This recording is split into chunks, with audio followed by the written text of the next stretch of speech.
Imagine this. Just one single shortcut, a vital waterway that completely flipped global trade on its head.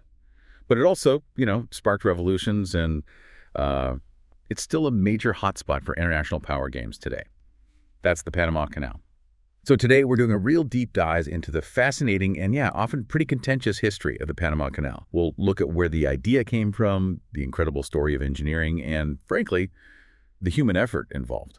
Plus, the decades-long struggle over who controlled it and why it's still so important geopolitically.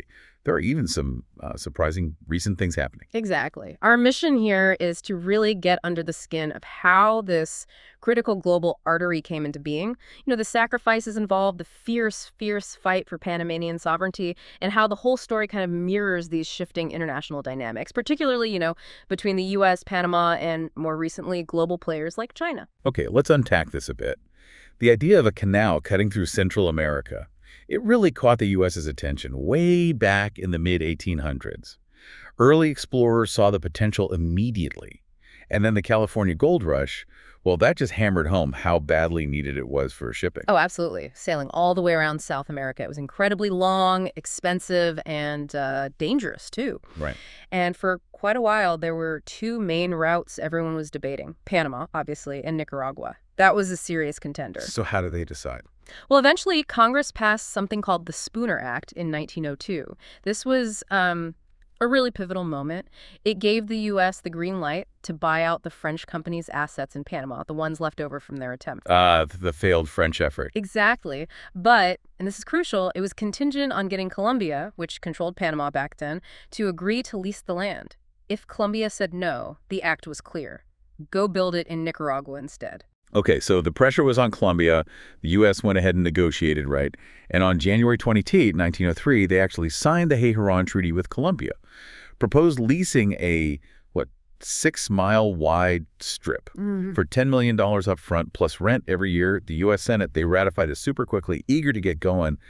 But what happened in Colombia? Well, Colombia's side is where the, let's say, political drama really kicked into high gear.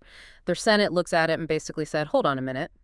They balked. Right. Big concerns about national sovereignty, letting another country control a strip of your land.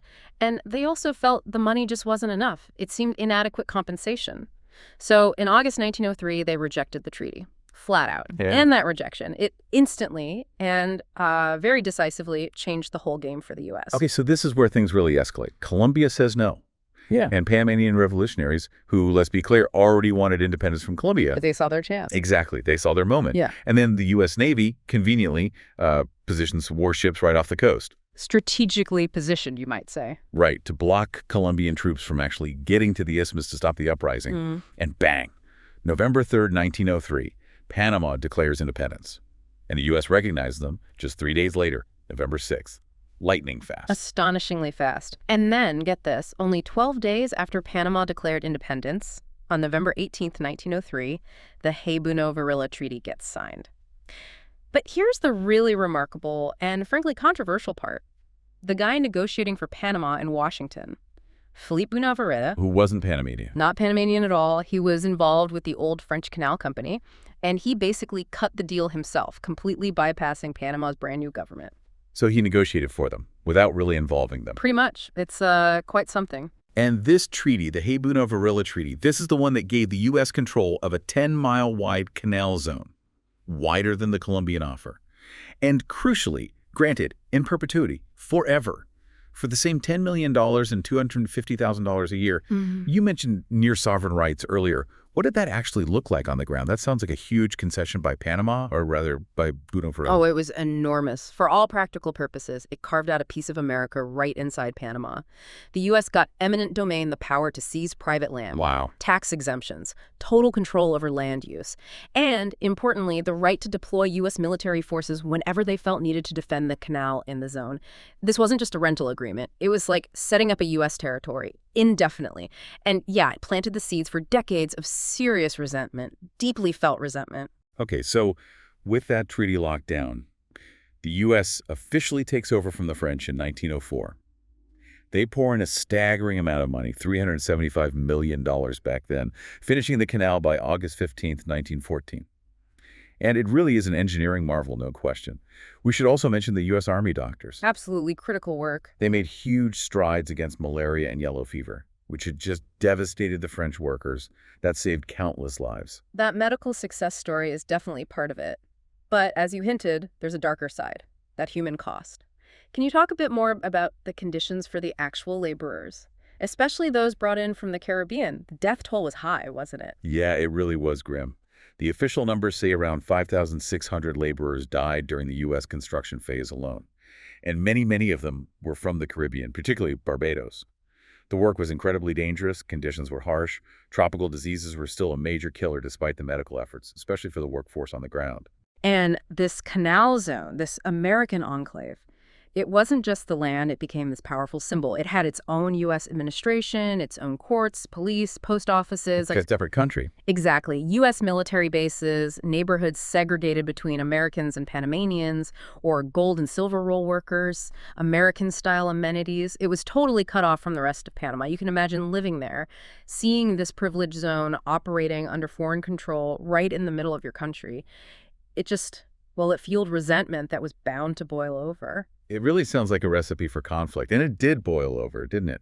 Tell us about that 1959 incident, the peaceful invasion. Right. So on November 3rd, 1959, Panama's Independence Day, significantly Panamanian activists, led by a politician named Aquilino Boyd, tried to march into the canal zone, symbolically, to assert Panamanian sovereignty. It was meant to be peaceful, but it led to clashes with the U.S. zone police and military.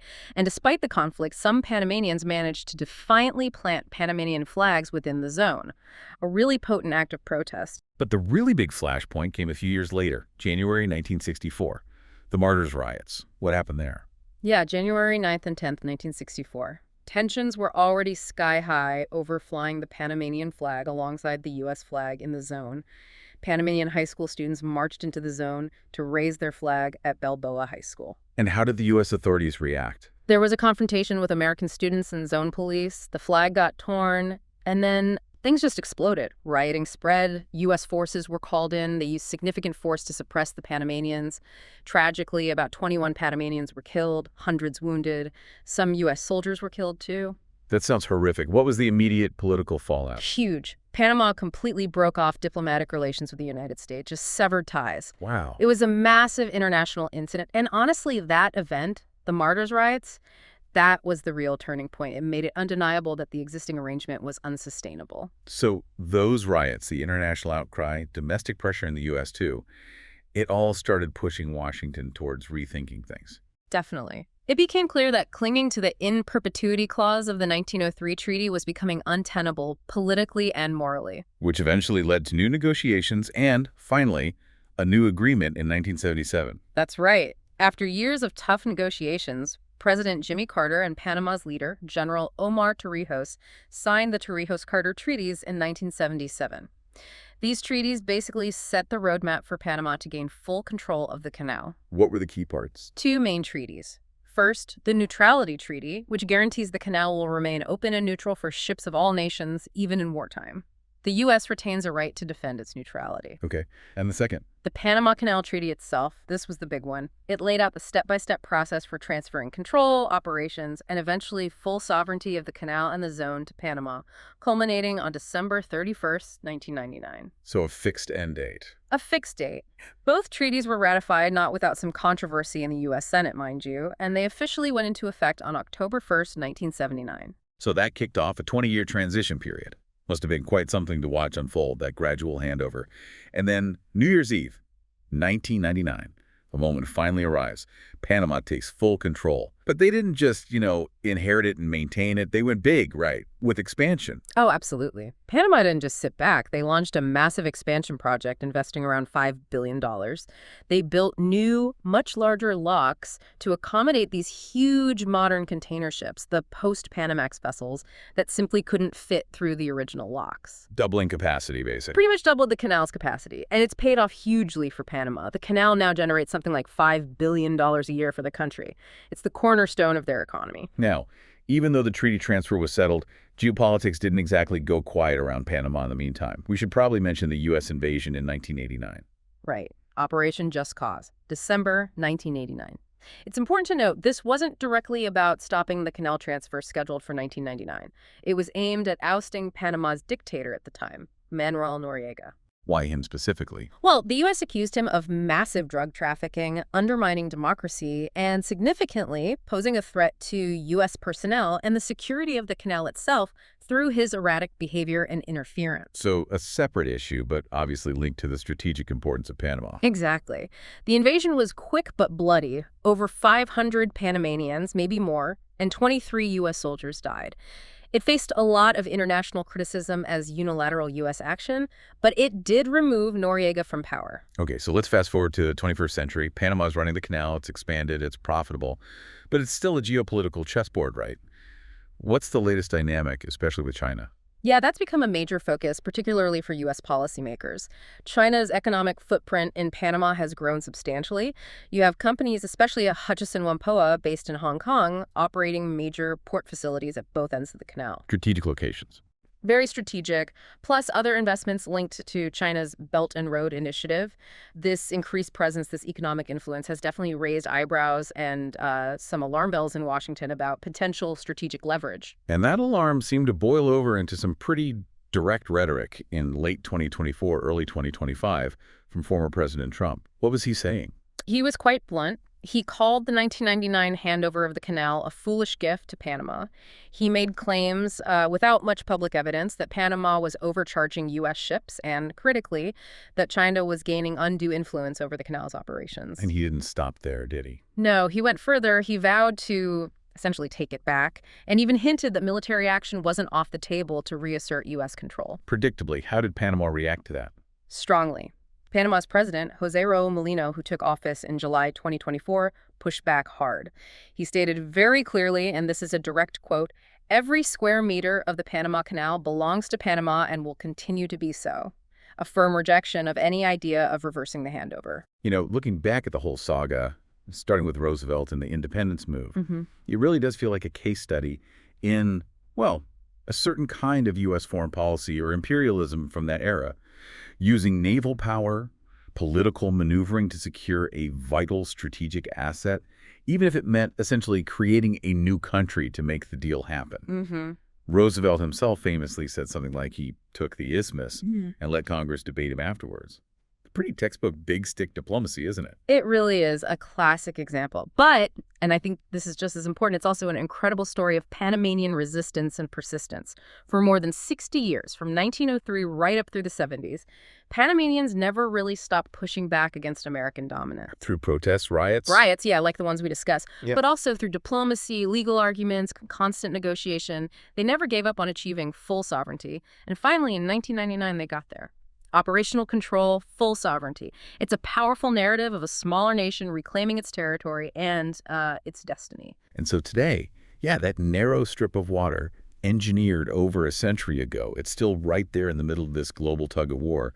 Panama's clearly benefiting economically, full ownership, plus they're diversifying trade partners. It's absolutely. China, meanwhile, is methodically building influence through those port investments, projecting its power globally. And at the same time, you still hear these voices in U.S. politics urging a return, a reassertion of direct strategic control, which just brings up all these really complex questions, again, about sovereignty, about intervention, about how major powers interact with smaller nations in crucial locations.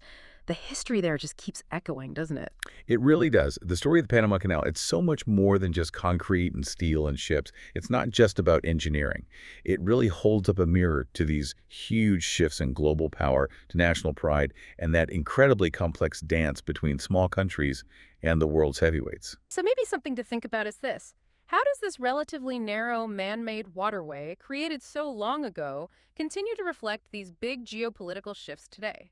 And what does this long, often turbulent history tell us, perhaps, about the future of global trade routes, national sovereignty, and diplomacy in our world that just keeps getting more interconnected?